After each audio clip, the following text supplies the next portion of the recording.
প্রথমেই ধন্যবাদ জানাই বিজ্ঞান পরিষদ কর্তৃপক্ষকে আমাকে এই মঞ্চে কিছু বলার জন্য, আহ্বান জানানোর জন্য। উপস্থিত আছেন অনুষ্ঠানের সভাপতি, শ্রদ্ধেয় বিজ্ঞান পরিষদের সদস্যবৃন্দ এবং অন্যান্য সুধীজন। আজকের বিষয় বাটারফ্লাই এফেক্ট। আমি যেটা বাংলা করেছি দেখবেন আপনারা, প্রজাপতি বাটারফ্লাই এফেক্ট, বিশৃঙ্খলা তত্ত্ব।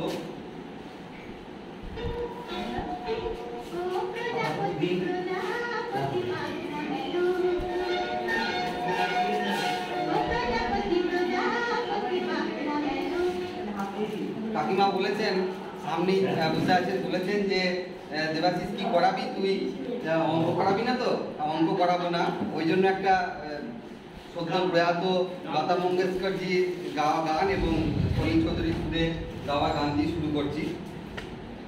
তো কয়েকটা ঘটনা আমি উল্লেখ করছি, কয়েকটা পাস্ট ঘটনা। নাগাসাকিতে বোমাবর্ষণ, আপনারা হয়তো অনেকেই জানেন যে নাগাসাকিতে যখন বোমাবর্ষণ হয়েছিল আমেরিকান ফোর্স, কিন্তু নাগাসাকি টার্গেট ছিল না, ওদের টার্গেট ছিল এবং ওই শহরের উপরে যখন বোম্বিং করার পরিকল্পনা করছেন সেই সময়ে ওই পুরোপুরো শহরের প্রচণ্ড কুয়াশা হয়েছিল এবং আর্দ্রতা খুব বেড়ে গেছিল, যার ফলে ওপর থেকে শহরটা কিছু দেখা যাচ্ছিল না। সেই সময় ওই যারা বম ফেলবে তারা ডিসিশন নিল যে না, এখানে টার্গেট মিস হতে পারে। ওরা ওখান থেকে টার্গেটটা চেঞ্জ করলো নাগাসাকি শহরে। দুর্ভাগ্য নাগাসাকি শহরে, আর সৌভাগ্য কুরোকো শহর। তার ফলাফল কি হয়েছিল সবাই জানে। একটা সামান্য একটা ঘটনার কারণে ওই হচ্ছে সিদ্ধান্তটা বদলে গেছে। একটা শহরে সৌভাগ্য ফিরে পেয়েছিল, আর একটা শহর পুরো ধ্বংস হয়ে গেছিল। আর একটা ঘটনা উদাহরণ দিই, এই ঘটনাটা কতটা বাস্তবতা আছে জানি না। হিটলার সবাই জানেন, সেই হিটলার খুব ছোট বয়সে আর্ট কলেজে গেছিল তার যে ভর্তি হতে এবং তার আঁকার কিছু নমুনা নিয়ে। তো ওখানে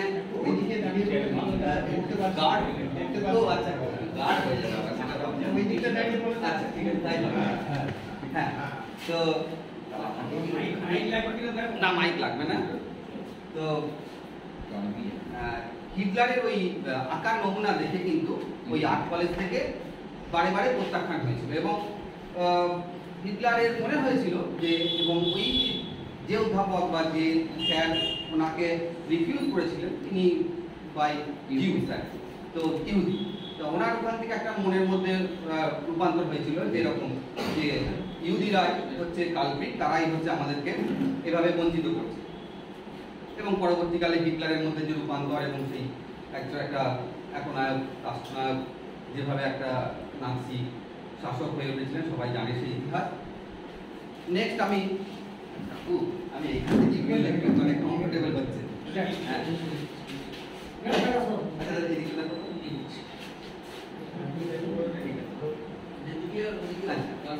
একটা ছোট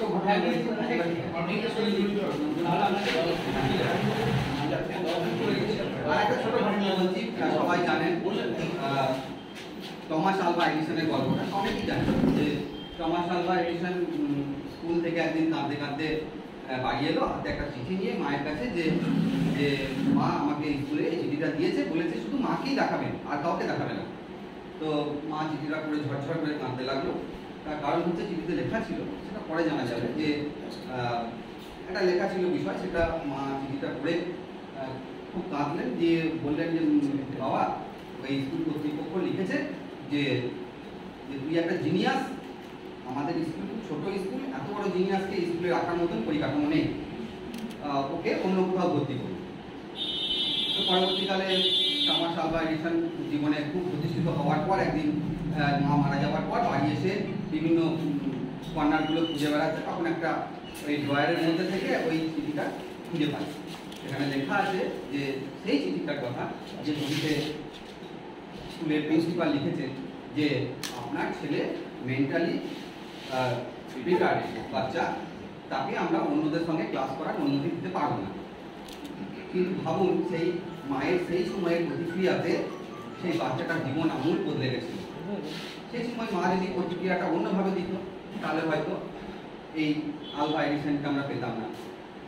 এরকম আর একটা ঘটনা চেরনোবিল যে রিঅ্যাক্টর, অ্যাটমিক রিঅ্যাক্টরের যে বিস্ফোরণ, সেখানে এরকমই একটা সিচুয়েশন তৈরি হয়েছিল।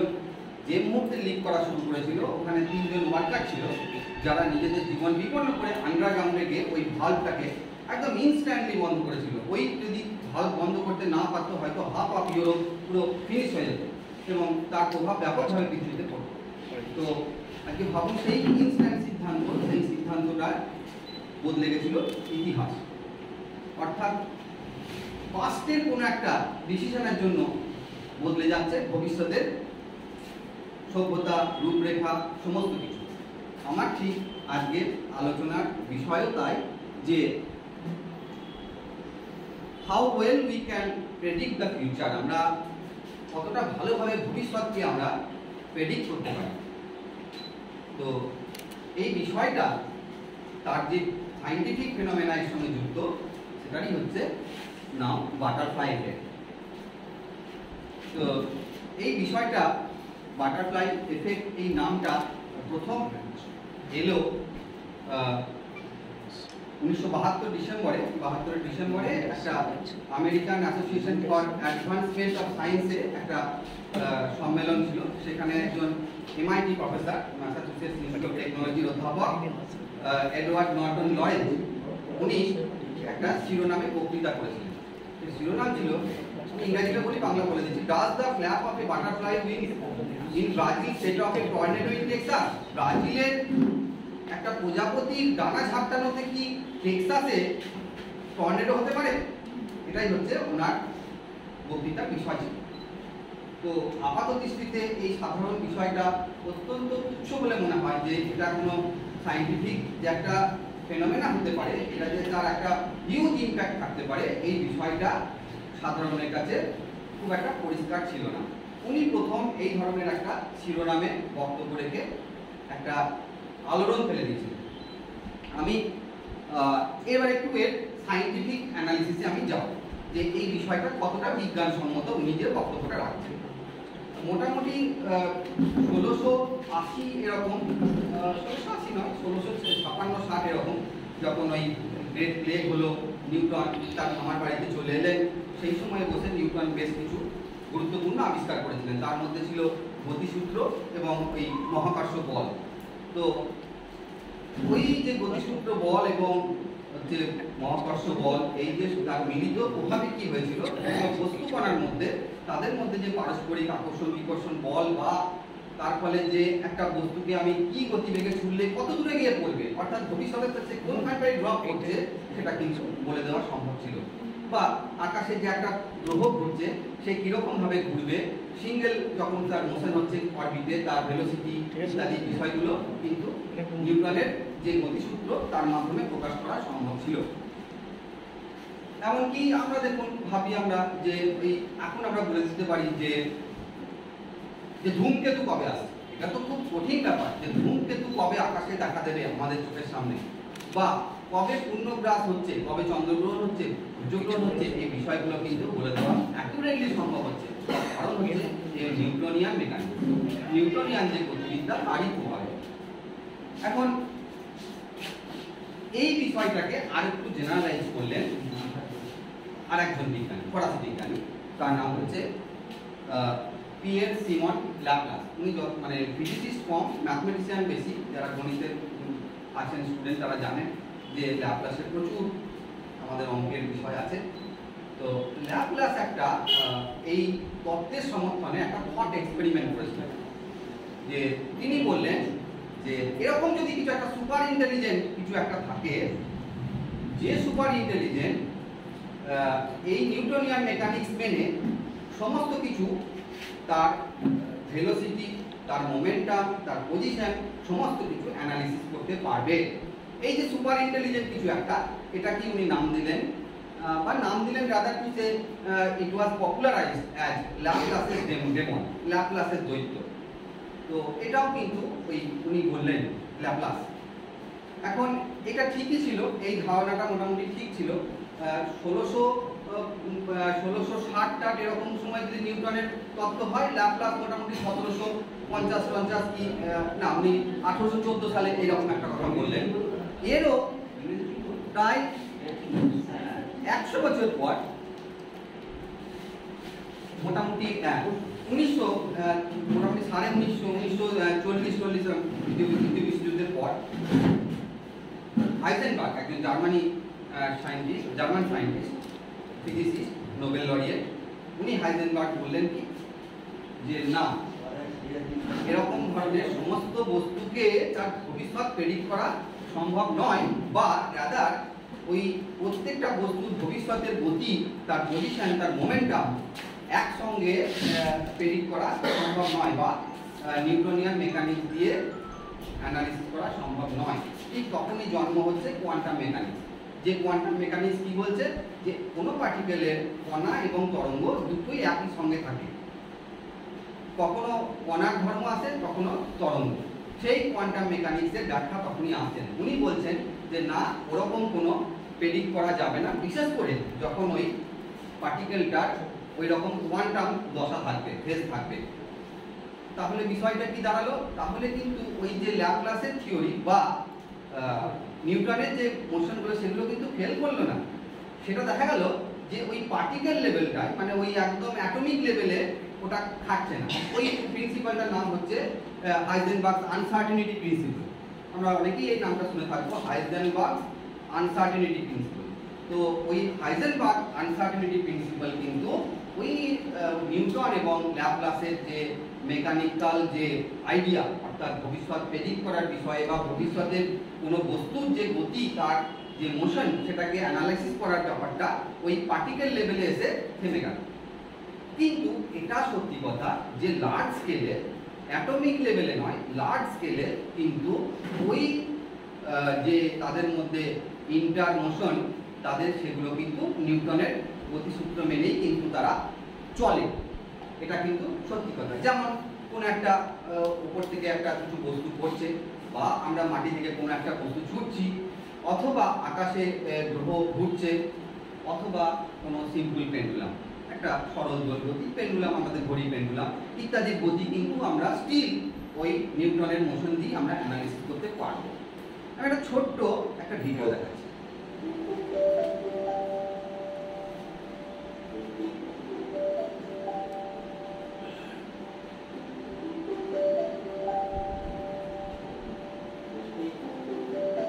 পেন্ডুলাম, পেন্ডুলামের একটু বলে দিই, বুঝতে সুবিধা হবে। ওই ভার্টিক্যাল একটা যদি লম্ব টানি, তার সঙ্গে যদি থিটা অ্যাঙ্গেল করে থাকে, আর তার ভেলোসিটি যদি ভি হয়, এক্স অ্যাক্সিস বরাবর যদি থিটা কোণ করি আর ওয়াই অ্যাক্সিস বরাবর যদি ভেলোসিটি নিই, তাহলে সেটা গ্রাফে এরকম প্লট করবে। দেখতে পাচ্ছেন আপনার ছবিতে, খুব সিস্টেমেটিক। দেখুন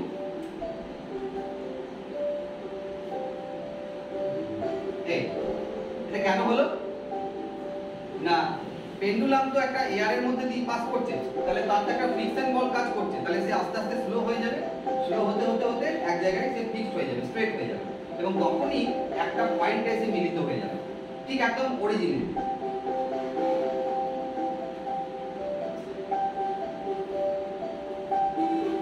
এবার আমি দুটো পেন্ডুলাম দিচ্ছি,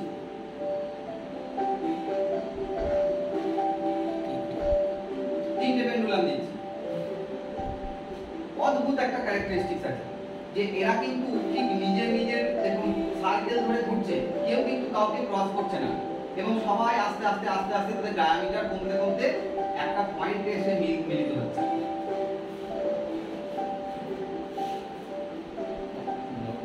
তো এই যে পয়েন্টটাই মিলিত হচ্ছে, ওটাকে বলা হয় ফিক্সড পয়েন্ট অ্যাট্রাক্টর। আমরা পরবর্তীকালে জানবো, এটাই আবার লরেঞ্জ অ্যাট্রাক্টর নামে পরিচিত হবে। তো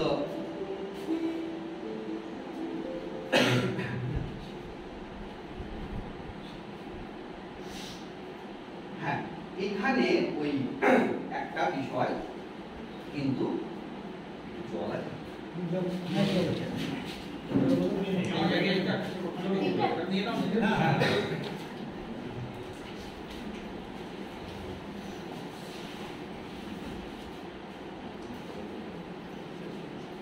এতক্ষণ কিন্তু আমরা সব অ্যাজিউম করে নিচ্ছিলাম যে নিউটনিয়ান মেকানিক্স বা নিউটনের গতিসূত্র যারা মেনে চলে সেই তারই অধীনে সমস্ত কিছু হচ্ছে। এবং পেন্ডুলামের মোশনটাও তাই আমি দেখালাম যে একাধিক পেন্ডুলাম তাদেরও কিন্তু ইন্টার মোশনগুলো ঠিক ওইভাবেই হচ্ছে, একটা খুব সিস্টেমেটিক ওয়েতে হচ্ছে। কিন্তু নিউটন জানতেন যে কিছু কিছু মোশন আছে যে মোশনের ক্ষেত্রে যে নিউটনও তার নিজের ইকুয়েশনগুলো অ্যানালিসিস করতে পারবে না, এটা কিন্তু নিউটন জানতেন। কি সেটা? সেটা হচ্ছে three body problem. Three body প্রবলেমটা কি না, থ্রি বডি প্রবলেম হচ্ছে যখন আমরা কোনো দুটো বস্তুর মধ্যে গতিপথ তাদের নিজেদের পারস্পরিক গতিপথ একটা নির্দিষ্ট গতিবেগের ভিত্তিতে আমরা দেখি, তখন টু বডি প্রবলেম। আর যদি তিনটে বস্তু একই সঙ্গে রোটেট করছে বা মোশনে আছে তাদের একটা নির্দিষ্ট অরবিট অনুযায়ী, তাহলে তাদের যে গতি পথটা তৈরি হবে সেই সম্পর্কে নিউটন কিন্তু কিছুটা অস্বস্তিতে ছিলেন। ঠিক একই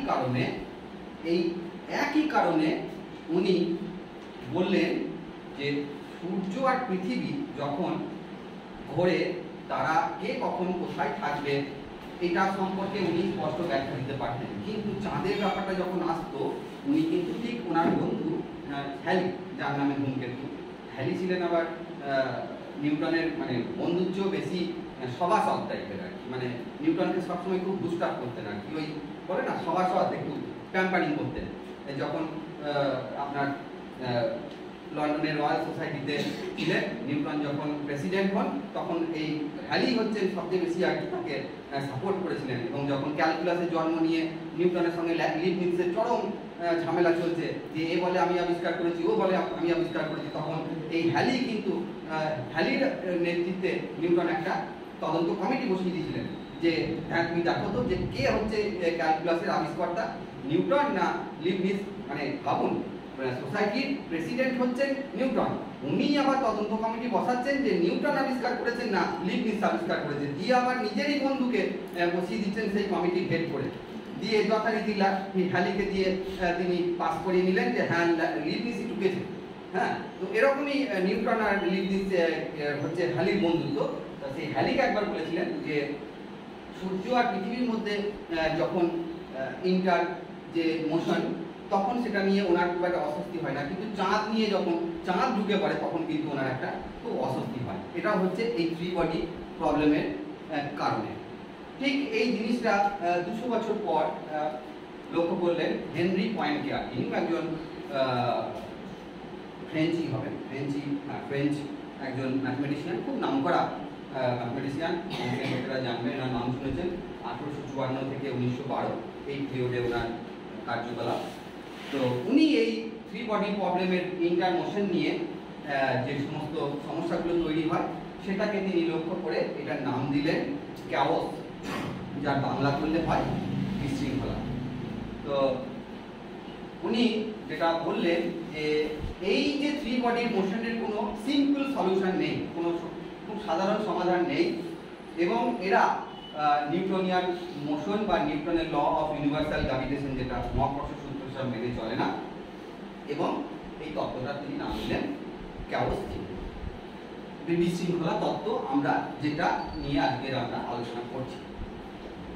তো এই ক্যাওস থিওরি বা বিশৃঙ্খলা তত্ত্ব এলো তার হাত ধরে, উনি তো নামকরণ করলেন ক্যাওস থিওরি, হেনরি পয়েন্টিয়ার, কিন্তু এই বিষয়টা প্রথম প্র্যাকটিক্যালি তুললেন এই আমাদের লরেঞ্জ, যিনি ওই আমেরিকান কংগ্রেসে বললেন যে প্রজাপতির ডানা ঝাপটানোতে কি ব্রাজিলে ডানা ঝাপটালে কি টর্নেডো হতে পারে টেক্সাসে, সেই লরেঞ্জই প্রথম ওই ক্যাওসটার সঙ্গে এই বাটারফ্লাই এফেক্টটা জুড়লেন।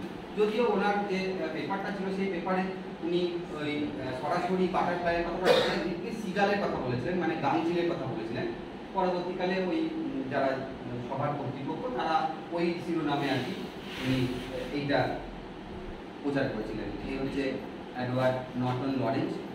উনি মূলত হচ্ছেন আমেরিকার জন্ম, কানেকটিকাটে, তারপরে হার্ভার্ড ইউনিভার্সিটি থেকে গ্র্যাজুয়েশন, মাস্টার ডিগ্রি, তারপরে তিনি ইউএস আর্মিতে ওয়েদার এক্সপার্ট হিসেবে কাজ করতেন, এবং অঙ্কের লোক হয়েও তিনি কিন্তু মূলত আবহাওয়া বিজ্ঞানী বেশি কাজকর্ম করেছিলেন। অনেক গুরুত্বপূর্ণ পেপার আছে। পরবর্তীকালে MIT-তে গবেষণা করে MIT-র অধ্যাপক হন। আমি সংক্ষেপে ওনাকে ওনার জীবনটা দেখিয়ে দিচ্ছি। তো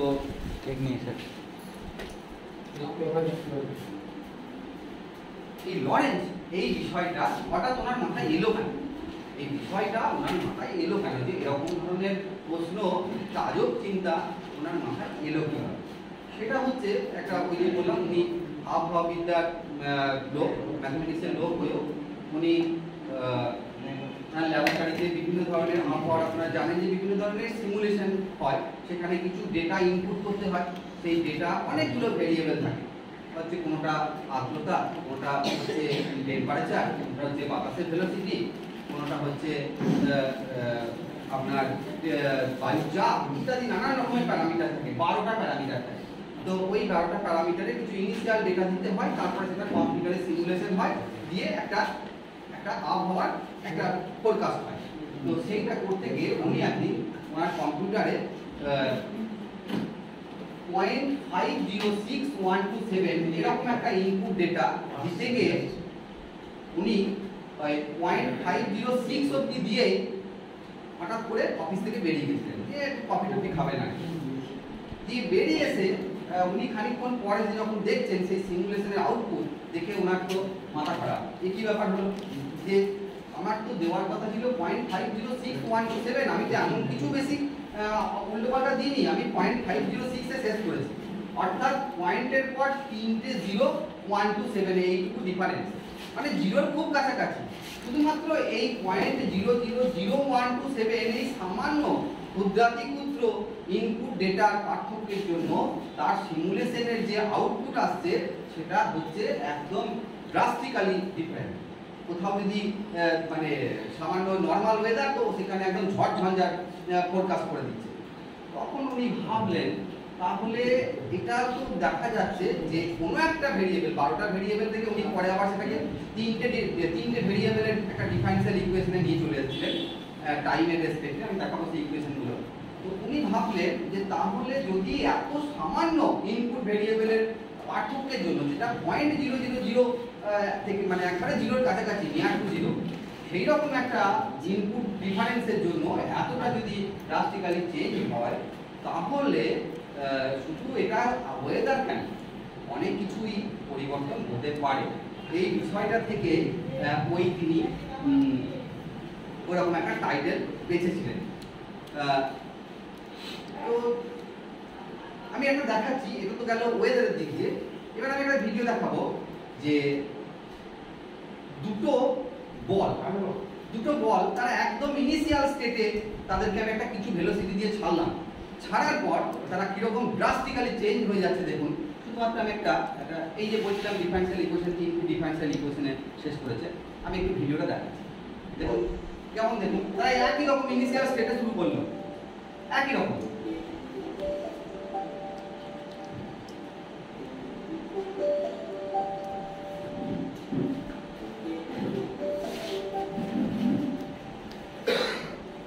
এখনো এক আছে।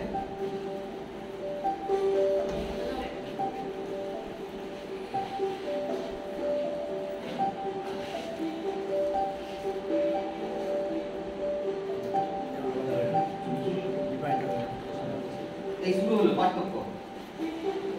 যত টাইম এগোচ্ছে ওদের মধ্যে ডিফারেন্স বাড়তে থাকছে।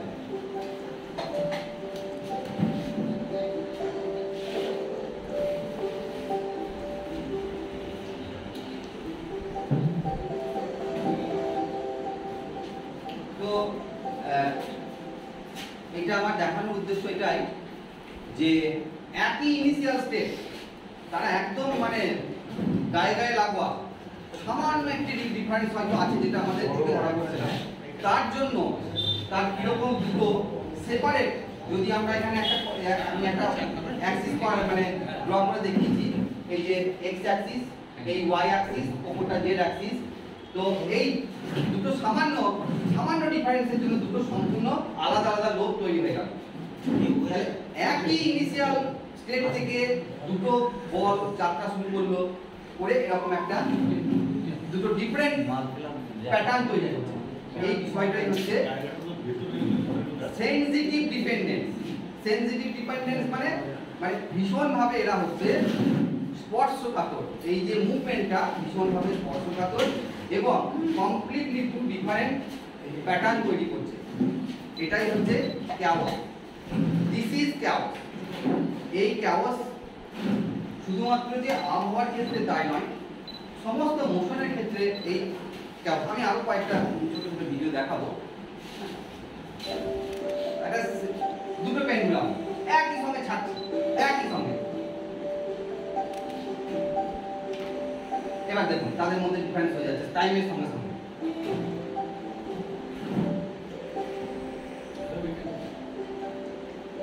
এই যে ডিফারেন্সটা, এই ডিফারেন্সটা কিন্তু পয়েন্টের পর এত হওয়ার পর্যন্ত আমরা নিয়েও দেখেছি, মানে এত কম ডিফারেন্স নিয়ে স্টার্ট করেও তারা এরকম তাদের গতিপথটা একটা র্যান্ডম হয়ে গেল। একই স্টেট থেকে শুরু করেও তারা একই থাকলো না, তাদের গতিপথটা সেম হলো না। This is chaos. এখন এই ক্যাওসটাকে আমরা বলবো ডিটারমিনিস্টিক ক্যাওস। কেন ডিটারমিনিস্টিক ক্যাওস কেন বলবো না? এদের একটা ক্ষমতা আছে। কি ক্ষমতা সেটা? ক্যাওস মানে বিশৃঙ্খলা, কিন্তু সেই বিশৃঙ্খলাটা গ্রস বিশৃঙ্খলা নয়, গ্রস র্যান্ডমনেস নাই তাকে, বা গ্রস ইনডিসিপ্লিন নাই। তার মধ্যে যত তার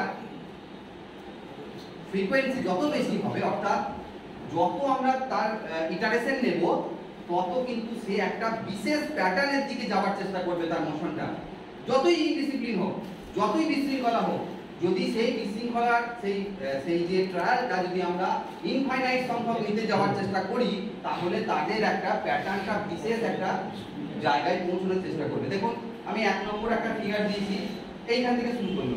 এই যে এত দূর থেকে তারা ইনিশিয়াল এতটা দূরত্ব শুরু করলো, তারপর আস্তে আস্তে দেখুন 3, 4, 5, 6 ঘুরতে ঘুরতে কিন্তু সেই আবার একটা সেই প্রজাপতির ডানার মতো দুটো প্যাটার্ন তারা তৈরি করে দিচ্ছে। অর্থাৎ এখানে কিন্তু তারা একদম ইনিশিয়াল স্টেজটা গায়ে গায়ে লাগানো নেই, অনেকটা কিন্তু গ্যাপ আছে।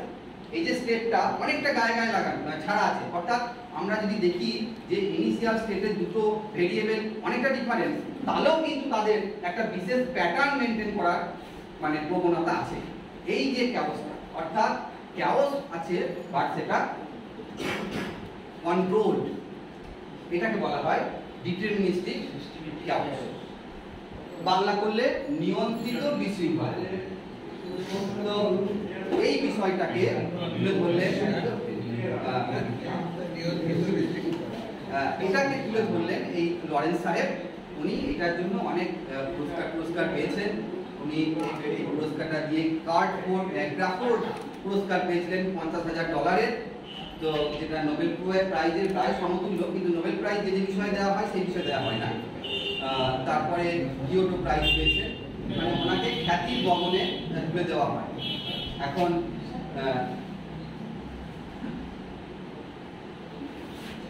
এটা আমি বলবো যে এই বিষয়টাই এতটা গুরুত্বপূর্ণ যে আমাদের কাছে কয়েকটা জিনিস ভাবার বিষয় আছে। এখান থেকে আমি একটু ব্যাকে চলে যাচ্ছি, একটা স্লাইড দেখায়।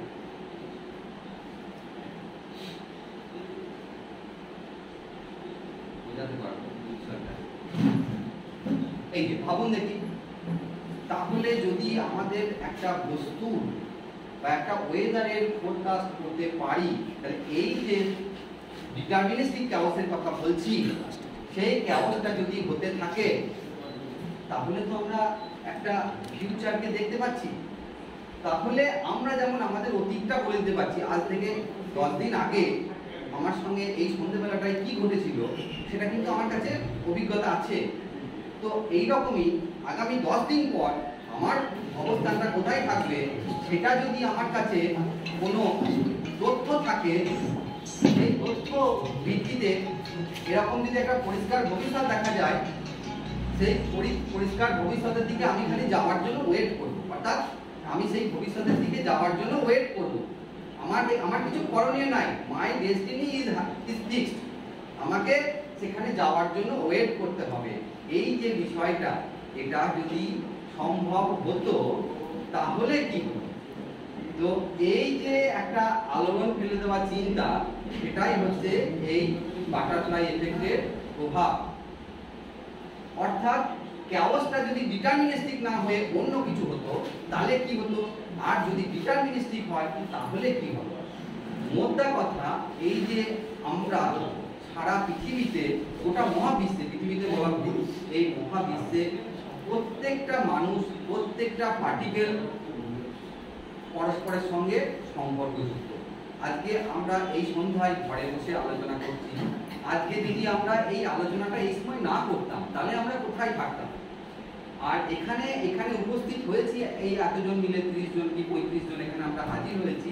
তার ফলে কি হচ্ছে, এই যে প্রত্যেকটা মুহূর্ত, প্রত্যেকটা দিন, তার যে প্রতিক্রিয়া, তার যে ডিফারেন্স, তার যে অবস্থান, এই পার্থক্যের জন্য ভবিষ্যতে কিন্তু একটা প্রভাবিত হওয়ার একটা সম্ভাবনা আছে। সেই সম্ভাবনাটা আমরা ইমিডিয়েটলি বুঝতে পারি না বা আমরা ইমিডিয়েটলি ফিল করতে পারি না। কিন্তু আমি প্রথমেই যে 4টে ঘটনা দিয়ে শুরু করেছিলাম, নাগাসাকির ঘটনা, আমি শুরু করেছিলাম টমাস আলভা এডিসনের গল্প দিয়ে, আমি শুরু করেছিলাম হিটলারের গল্প দিয়ে, আর একটা বলেছিলাম চেরনোবিলের অ্যাক্সিডেন্ট দিয়ে। তাহলে ওই সময় যদি ওই ঘটনাগুলো না ঘটতো তার ফলে ভবিষ্যতে কি হতো। অর্থাৎ এই যে আইডিয়া, বাটারফ্লাই এফেক্টের যে আইডিয়া, সেই বাটারফ্লাই এফেক্টের আইডিয়ার সবচেয়ে বড় গুণ হচ্ছে, গুণ নয় বড় বৈশিষ্ট্য হচ্ছে যে এই আলোচনা, এই বই মানে এটা সবচেয়ে কি বলবো গুরুত্বপূর্ণ, যেটা আমাদেরকে ভাবায় যে এই মহাবিশ্বে আমরা যত ক্ষুদ্রই হই না কেন, যত সামান্যই হোক না কেন, আমাদের প্রত্যেকের কিছু না কিছু কন্ট্রিবিউশন আছে। আমাদের প্রত্যেকটা মুভমেন্ট, আমাদের প্রত্যেকটা কাজকর্ম, প্রত্যেকটা যা খুশি আমরা যেটাই করি সেটাই হচ্ছে কোনো না কোনো একটা বড় একটা পৃথিবীতে যে চলমান মহাবিশ্ব, সেই মহাবিশ্বে তার একটা প্রতিক্রিয়া আছে। আমরা সামান্য নই, আমরা মহামানব নয়, পৃথিবীর একটা, মহাবিশ্বের একটা ক্ষুদ্র ক্ষুদ্র অংশ। তার একটা প্রভাব কোথাও না কোথাও আছে, যেটা হচ্ছে এই মহাবিশ্বকে কন্ট্রোল করছে। তো এইটাই হচ্ছে এই বাটারফ্লাই এফেক্টের সবচেয়ে বড় জনপ্রিয়তার কারণ। যে কোনো ইন্টারনেটে গুগল সার্চ বা যে কোনো মুভি যেগুলোতে সাইডে দেওয়া হয়, সেখানে যদি সার্চ করেন এই বাটারফ্লাই এফেক্ট দিয়ে, শয়ে শয়ে সিনেমা, শয়ে শয়ে আর্টিকেল, শয়ে শয়ে বই পাওয়া যাবে যেখানে বাটারফ্লাই এফেক্ট নিয়ে প্রচুর গল্প হয়েছে।